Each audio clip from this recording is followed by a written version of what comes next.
Panguva ino zvinoratidza kuti mutungamiri wenyika yeZimbabwe Masodanzo Mnangagwa aiwa wopererwa. Pamusoro patinoona kuti panguva ino is receiving my attacks. Firstly, aiwa kubva kune mamwe veterans ari kutungamirwa naFirebrand Comrade Bombshell Geza pamwe chete nehis deputy anozivikanwa kuti aiwa he has got some military backing iri kumusapota, and on top of that macitizens panguva ino vakajamukawo zvekare from his leadership. Don't subscribe or like on the bell. Tipia pano pamwe namubudanyo kwamushinzi.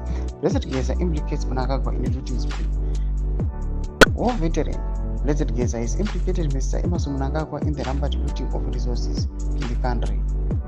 Geza, in his address to the nation on Tuesday evening, described Mr. Mnangagwa as a failed leader. He challenged the Zambian leader to step down with immediate effect. In quotes, "You can all see how Mnangagwa and Uganda have destroyed our economy.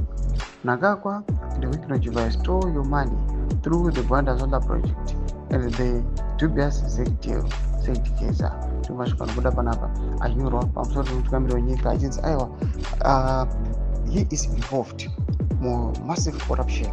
Never individuals very close to him, but as an Wikileaks and the likes, vari kunzi they've funneled mari yakawandisa zvakanyanyisa kwazvo, and if we leave them and we tolerate them kuti varambe vari on to power until 2030, ndo pamunozoona nyika inotsara isina kana chinhu, but mangosara muri munyika iyoyo. It will be difficult for you to develop and to progress with that country.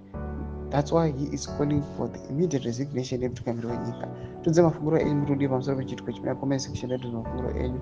So subscribe or like, turn on the bell icon.